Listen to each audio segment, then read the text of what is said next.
Morning and hearty congratulations, all you triumphant graduates and your thrilled families. Joy and relief all around, I presume.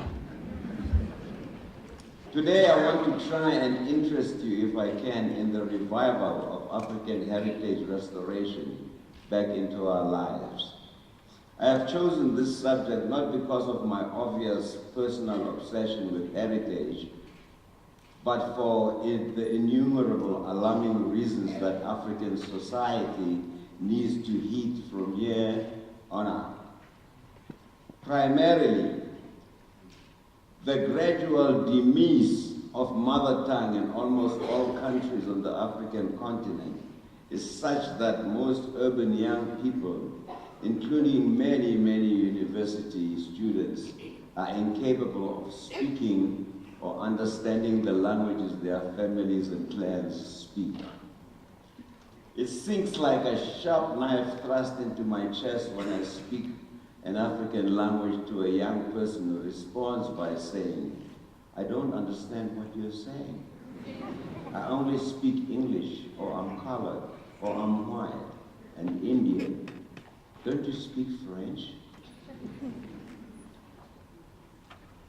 It makes me realize that a decade or two from now, African society will be the first in human history to have abandoned its native tongues in preference to those manipulated by colonial rule, if we do not soon reinstitute our languages back into our homes, schools, and social interaction with each other.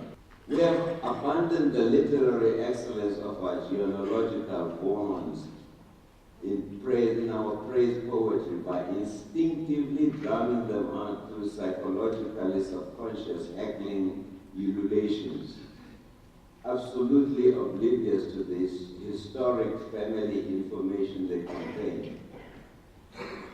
We have turned our backs on the aged, relegating them to lives of heartbreaking solitude in our backyards. They who are the last living reservoirs of ancient knowledge they could be regularly downloading and offloading upon us. We have long relegated our magnificent vernacular literature to the dust and insect-infested floors of crumbling old warehouses in favor of imported writings, hip-hop, rap, and other forms of trending fashions that distance us as far as possible from our rich traditional legacy.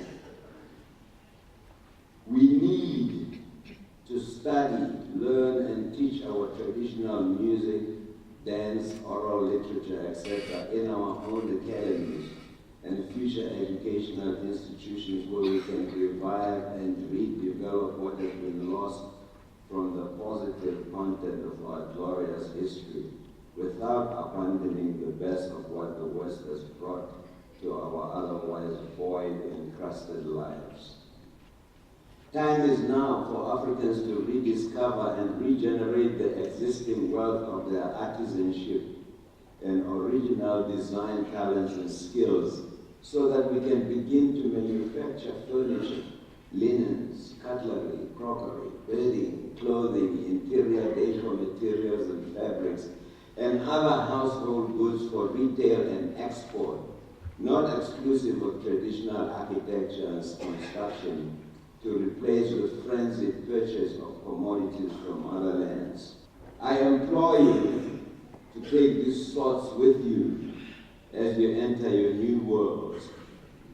Try your best to consider becoming the new pioneers of African heritage restoration at a time when we seem to be leaning on the brink of being wholly swallowed by most Western culture and several Middle Eastern and Eastern civilizations, to the exclusion of our own traditions. I wish you all the greatest futures. Go out there and kick some booty.